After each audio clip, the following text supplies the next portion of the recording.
सारे लाइन से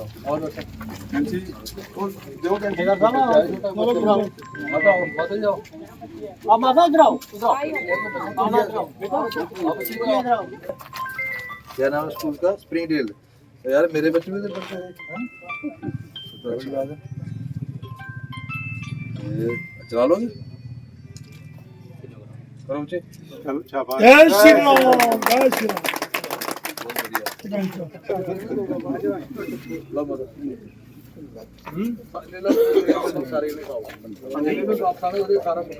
ward number 10 की काफ़ी देर से डिमांड थी इनकी कि ये नरेश चौधरी साहब की दुकान है, वहाँ से लेके ऋषभ शर्मा के घर तक, और अंकुर शर्मा का घर है यहाँ, वहाँ की रोड की बड़ी बुरी हालत है। और क्योंकि ये अलाटेड हमारा एडवर्टाइजमेंट अमाउंट था 5 लाख, लेकिन बिलो गया जी अराउंड 40%, और तकरीबन 3 लाख में जे फिलहाल अभी ड्रेन का काम शुरू हो रहा है। ड्रेन का काम आज उसका उद्घाटन किया है, और मैं वार्ड नंबर 10 के निवासियों को इसकी मुबारकबाद देता हूँ कि जहाँ काम शुरू हो रहा है, और आने वाले दिनों में फिर टाइल वर्क भी करेंगे। फिलहाल ये ड्रेन का वर्क होगा इस बार। क्या देखते हैं, काफ़ी देर से इनकी डिमांड थी, काफ़ी देर से ये काम जो है वो पेंडिंग था। बिल्कुल, लोग काफ़ी देर से सफ़र कर रहे थे, और छोटे छोटे बच्चे आपने देखा होगा, जो बच्चियाँ भी जा रही थी जिससे हमने उद्घाटन करवाया, वो भी इसी गली में रहने वाली है, और बच्चों को, बड़ों को, सभी को परेशानी थी। इससे नेचुरली लोगों को थोड़ा बेनिफिट मिलेगा और सैनिटेशन की कंडीशन इंप्रूव होगी। सर, शहर में और भी काफ़ी सारी गलियाँ जिनकी खस्ता हालत है, क्या आने वाले समय में उनको भी पूरा दुरुस्त किया? बिल्कुल, अभी थोड़े दिन पहले हमने सरस्वती बिहार में एक तकरीबन 1 किलोमीटर लेन्स और बाई लेन्स बनाई है वहाँ सरस्वती बिहार में, जहाँ डॉक्टर महिंद्रा लाल जी के मोहल्ले में, वहाँ भी काफ़ी बुरी हालत है। और पटेल नगर में, इवन पुराने हमारे बाज़ार में, और जो हमारे स्टेडियम के पिछला महल्ला है, वहाँ भी ब्लैक टॉपिंग की बड़ी ज़रूरत है, जगह जगह खड्डे बने हुए हैं, क्या आने वाले को उसको भी दुरुस्त किया जाएगा? देखिए, इसमें मेरी इनसे बात हुई थी कि इनका पहले प्रोविज़न हुआ करता था, खड्डे भरने के लिए इन्होंने अलग पैसे रखे हुआ करते थे। इस बार क्या हुआ कि कोई खड्डों के लिए अलग कोई स्कीम नहीं रखी है, उस वजह से जो खड्डे हैं उनको भर पाने में मुश्किल आ रही है। और मेरी चीफ इंजीनियर साहब से भी 7-8 दिन पहले बात हुई थी, उन्होंने कहा था कि अब सभी एमएलए से वो ले रहे हैं कि जहाँ जहाँ खड्डे जिस टाउन में हैं, उनका एक कंबाइंड स्टेटमेंट बना के वो गवर्नमेंट को पेश करेंगे कि खड्डों के लिए कोई अलग पैसा दिया जाए। तो मुझे लगता है कि सारे एमएलए जब दे देंगे, उसके बाद गवर्नमेंट के पास जाएगा जो प्रपोजल, और फिर वहाँ हम साइटेड में परस्यू करेंगे, तभी पैसा आ पाएगा और उसका कर पाएंगे। थोड़ी सी मुश्किल तो रहेगी उसकी अभी, क्योंकि इमीडिएट अभी पैसा नहीं है इनके पास। सफाई कर्मचारियों के लिए क्या बात हुई है, क्या इनिशिएटिव जो है वो उठाया गया है? जहां हमने आपको देखा कि आईसीआईसीआई बैंक के बाहर आप खड़े थे, और उससे थोड़ा सा आगे जो है बड़ा कचरा जो है वो भरा हुआ है, और लोगों में बीमारियों का खतरा जो बना हुआ है। रात को 2-3 दिन पीछे, रात को 11 साढ़े 11 बजे निकला, ताकि मुझे कोई देखे भी नहीं और मैं देखूं कहाँ कहाँ गंदगी पड़ी है। और मैंने देखा कि शहर की बड़ी बुरी हालत है। और जब हमारा सेशन था श्रीनगर में, मुझे इनका स्ट्राइक शुरू हुई 1 तारीख को, 1 नवंबर को पूरे जम्मू प्रोविंस में, लेकिन कठुआ वालों ने 2 तारीख से शुरू की, और मुझे 6 तारीख बताया गया, फ़ोन किसी ने जहाँ से किया कि कठुआ में स्ट्राइक शुरू हो गई है। और मैंने 6 तारीख ही कमिश्नर जो हमारी है मनदीप को, उनको उसी टाइम असेंबली का फर्स्ट सेशन के बाद उसको मिलने गया। I was the first MLA कि मैंने इनको कहा कि ये क्या मसला है, क्या हो रहा है जी, 6 दिन हो गए हैं। और मैडम ने सीईओ को उसी टाइम फ़ोन किया, कठुआ वाले को उधमपुर में फ़ोन किया, जम्मू म्यूनसिपल कमिश्नर को फ़ोन किया। ये गवर्नमेंट के नॉलेज में नहीं था कि नीचे स्ट्राइक है। मैडम कहने लगी, उनको डांटा भी कि ये आपने बताना चाहिए, क्योंकि मीडिया में शुरू में तो आए नहीं है। अभी उनके नॉलेज में हर 2-3 राउंड इनकी बात हो चुकी है, और मैं मानता हूँ कि इनके जो मसले हैं बड़े जेन्युइन मसले हैं। कोई आसमान नहीं मांग रहे ये बेचारे लोग। ये कह रहे हैं कि जो 20-20, 15-15 साल से कच्चे डेली बेजर काम कर रहे हैं, अगर गवर्नमेंट ने कश्मीर वैली में पक्के कर दिए, जम्मू में परेशानी क्या है? कश्मीर वाला कोई स्ट्राइक नहीं कर रहा, सिर्फ जम्मू रीजन के लोग स्ट्राइक कर रहे हैं। दैट मीन्स हमारे लोग ही सफर हैं। और गवर्नमेंट को ऐसी पॉलिसी बनानी पड़ेगी कि इनको सिलसिलेवार तरीके से परमानेंट भी करें, और जो लोग जो खाली पोस्टें हैं, अभी कठुआ में 64 पोस्टें खाली हैं, 46 पोस्टें खाली हैं, तो मैं पिछले कल भी गया था दोबारा कमिश्नर को मिलने, तो कल क्योंकि मीटिंग में बिजी रही तो मैं 6 बजे तक उनका वेट करता रहा इसी सिलसिले में। मैंने जहाँ किसी को नहीं बताया कि मैं कहाँ जा रहा हूँ, लेकिन इसी मसले के लिए गया था मैं, तो 6 सवा 6 तक उनका वेट किया। वो मीटिंग में बिजी रहे, नहीं मिल पाया उनसे, तो मैं टेलीफोनिकली भी आज मैं कोशिश करूँ उनसे बात करने की।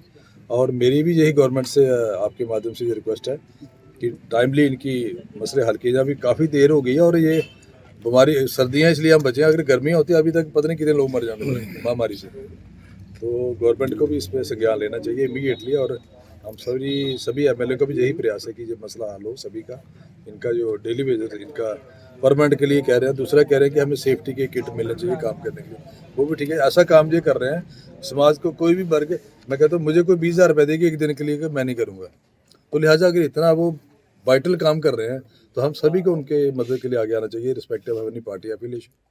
तो हम सभी की सपोर्ट उनके साथ है, और मुझे पूरी उम्मीद है कि गवर्नमेंट और हमारी जो कमिश्नर मैडम है मनदीप कौर, वो भी बड़ी सीरियस है इनके इश्यूज़ को लेके, और जल्दी कोई ना कोई इसका हल निकलेगा। स्मार्ट मीटर्स को लेके लोगों में काफ़ी रोष है और उन लोगों ने कहा है कि कठुआ के एमएलए को एक मैसेज भेजा है कि वो भी हमारा साथ दे, क्योंकि उन्होंने कुछ बोला था आपने कि मैंने एक्शन को मना कर दिया है कि स्मार्ट मीटर ना लगाएं। जिन्होंने लगाने हैं वो लगाए, जिनको शौक है लगाने का। स्मार्ट मीटर का ये है कि जब मेरे संज्ञान में बात लाई गई थी, मैंने उसी दिन इनके एक्शन से भी बात की थी। मैंने कहा इसको बंद करो, लेकिन बाद में पता चला कि 2-3 दिन बंद करने के बाद उन्होंने दोबारा शुरुआत कर दी। तो कहने लगे नहीं जी हमने बंद नहीं किया, स्लो कर दिया प्रोसेस। फिर मैंने एमडी हैं जो मिस्टर जासीन, उनसे बात की थी। मैंने कहा इमीडिएटली बंद करो, अगर करना है तो बाकी टाउन में भी शुरू करो, कठुआ में ही क्यों करना है।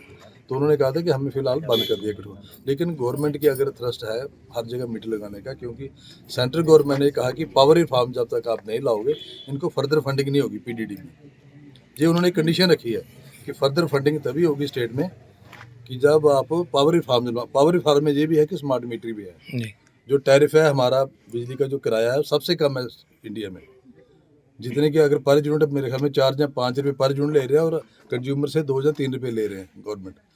तो एज ए रिस्पॉन्सिबल सिटीजन हमें भी उसके बारे में सोचना पड़ेगा, और ज़्यादा स्मार्ट मीटर का इसके बारे में गवर्नमेंट ही कोई इसका फैसला लेगी, ठीक है ना, गवर्नमेंट के संज्ञान में है। मतलब आप भी कह रहे हो कि स्मार्ट मीटर लगेंगे? नहीं, मेरा कहने में आप मेरी बात को ट्विस्ट ना करें, मेरा कहने का मतलब ये है कि स्मार्ट मीटर जो है ये कि पावर रिफॉर्म्स के पार्ट ऑफ दैट है कि अगर पावर रिफॉर्म में फर्दर फंडिंग हमें जो आएगी उसके लिए एक कंडीशन ये भी है, क्योंकि मैं एडमिनिस्ट्रेशन में रहा हूँ, मैं झूठ नहीं बोलूँगा, जो चीज़ सही है वो मैं कह रहा हूँ कि उसमें ये कंडीशन ये भी लगाई थी कि J&K में पावर रिफॉर्म नहीं है, तो फर्दर फंडिंग आपकी उसी पे उन्होंने कहा कि डिपेंड करेगी जब तक आप रिफॉर्म लाओगे। अच्छा, जब लेकिन मैं ये कहना चाहता हूँ कि लोगों को प्रॉपर्ली मोटिवेट करने की जरूरत है कि स्मार्ट मीटर का लोगों को बेनिफिट है या नुकसान है।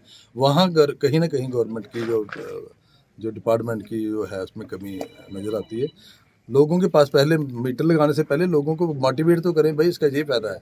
लोगों को पता नहीं है, डब्बा लेके खुद आ जाते हैं, वो चीज़ ना करें, सिलसिलेवार तरीके से लोगों को। कश्मीर में पहला सत्र लगा था, क्यों भाजपा के जो 28 एमएलए हैं उन्होंने इन मुद्दों पे बात नहीं की, लोगों के मुद्दों पे? देखिए ये पहला सेशन था और इसमें पहले ही दिन आपको पता है कि सबसे पहला उन्होंने ले आए कि नहीं जी अलगाववादी जो रेजोल्यूशन ले आए कि दोबारा हमें 370 चाहिए, दोबारा 335 चाहिए। ये आपने देखा होगा कि डिप्टी सीएम जो जम्मू के हैं उनके थ्रू उन्होंने रेजोल्यूशन लगाया। देखो उनकी पॉलिसी देखो कि सबसे पहले अगर हमारा मुल्क ही होगा तब ये स्मार्ट मीटर में बाकी इशू बात की बात है।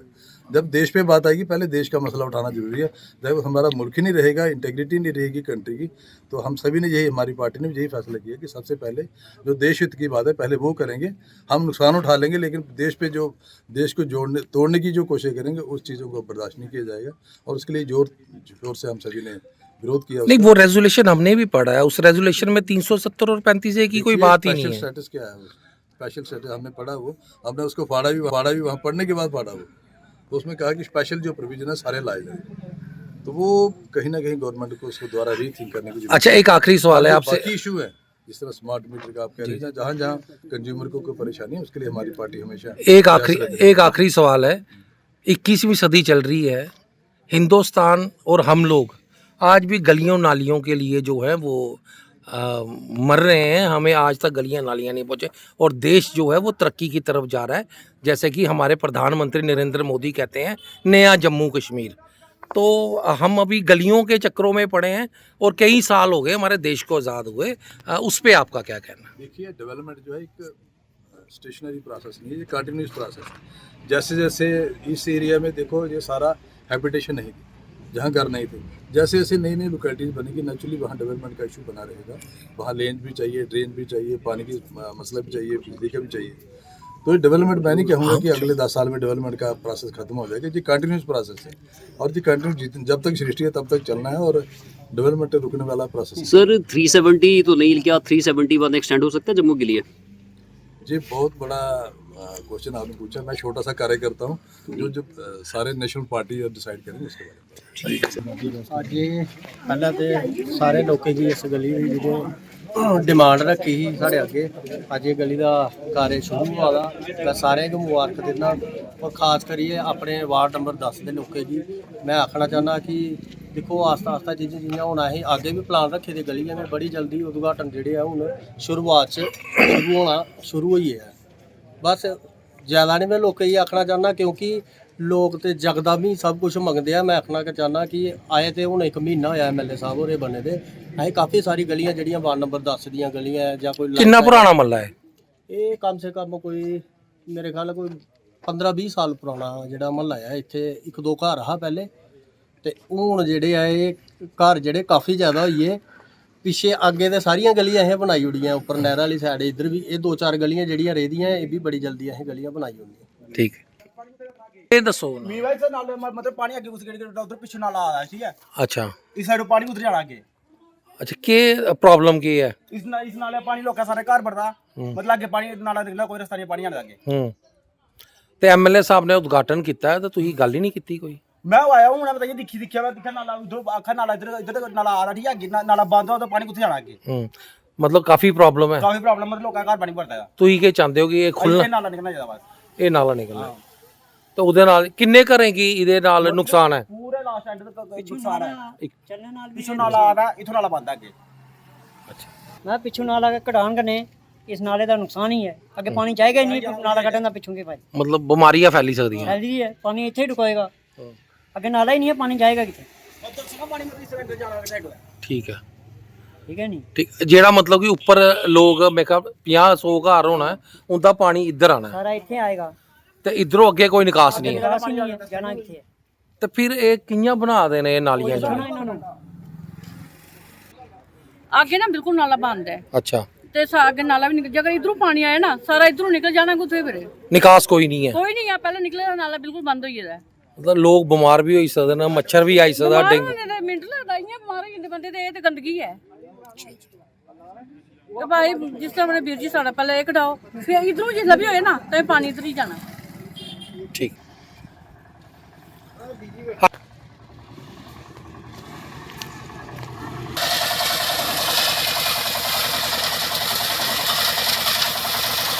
आगे बिल्कुल जगह ਪੁਲੀ ਹੋਦਾ ਕੋਈ मैंने पुलिया जड़ी मैं अगर तुसी पुड़ दियो कोई गल नहीं, क्योंकि पुलियां पटन तो बाहर निकलना भी नहीं है। ਜਿਹਨਾਂ ਨਾਲੀ ਨਹੀਂ ਬਣੀ क्योंकि इसलिए इतनी मुश्किल है। तुसी नाला कच्चा ही कढ़ाई लो, पहले बाद च कर लो तुसी। पहले मैं आनी तुसी कच्चा कर लो, बाद तुसी पक्का कर दो, पर पानी निकलना चाहिए। ਸਿਲਟਿੰਗ ਆਫ ਮੇਨ ਰੋਡ ਸਾਡਾ ਡਿਪਾਰਟਮੈਂਟ ਦਾ ਜਿੱਥੇ ਉਦਘਾਟਨ ਕੀਤਾ ਨਾ ਦੀ ਸਿਲਟਿੰਗ ਦਾ क्योंकि पानी इकट्ठा तो बीमारी का घर बनना ही बनना। ਨਾ ਬਿਲਕੁਲ ਚਮੂਤਰਾ मेरी बार आके भाई ये सारे काम होने चाहिए। ਚਲਾ ਦੀ ਸੀ ਨਾ। ਬਾਟਾ ਸੁਣਾਓ। क्योंकि तुसी नाम क्या है?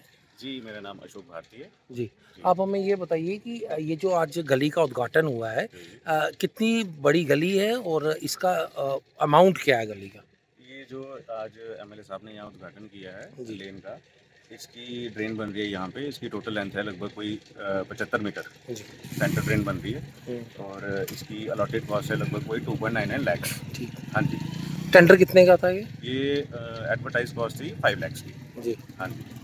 तो हमने सुना है कि ये नाला इतना ही है और लोगों में रिजेंटमेंट है कि काफ़ी परेशानी हो। एक्चुअली जितना अमाउंट सैंक्शन हुआ जी। है उसमें जितनी हमारी लेंथ अचीव होती है जी, वो तकरीबन होती है 75। जी, बाकी का जो लेफ्ट ओवर जो बैलेंस है वो हम करेंगे सीओ साहब से डिस्कस करके थ्रू सेविंग, जो जी। हमारी इसका सेविंग आएगी। जी, हाँ जी। जो पोल्यूटेड वाटर है इसी नाले में नहीं, खड़ा तब तक रहेगा। ये फंक्शनल नहीं होगा अभी, अच्छा, जब तक ये कंप्लीट नहीं नहीं, होगा। अच्छा, तब जो तक पानी कहाँ से जाएगा? जो लोगों के घरों का पानी है वो कहाँ से जाएगा? नहीं, अभी इसको हम फंक्शनल नहीं करेंगे।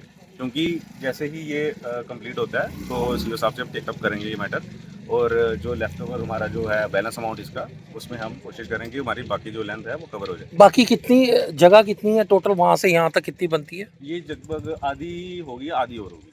हाँ मतलब कि 3 लाख का वो हाँ, हुआ है, हाँ पर 2 लाख आपके पास बचा हुआ है, जी। तो फिर वो कैसे बन नहीं पाएगा? नहीं नहीं, तो है, लेकिन हमारे पास और भी सेविंग आएगी ना, अच्छा। क्योंकि ये टोटल जो स्कीम है उसमें टोटल जितनी हमारी सेविंग होगी उसमें कवर अप हो जाएगा। अच्छा, लोगों की रिजेंटमेंट है कि आगे नाला नहीं है, उसके लिए क्या, और पानी का निकास नहीं होगा? वो सेपरेट है बेसिकली। जी। ये जो नाला वाला है ना, ये सेपरेट है, ये पीडब्ल्यूडी का जी। है, और ये जो ड्रेन है ये म्युनिसिपल काउंसिल का है। जी। हाँ जी, तो तो वो अलग स्कीम में होगा और ये अलग स्कीम में होगा। हो जाएगा लोगों का? बिल्कुल हो जाएगा। ये डी- डेपुटेशन इसका ये भी है हमारे ऑफिस में, उसका हम एस्टिमेट बना के आगे हायर अथॉरिटीज को हम दे देंगे।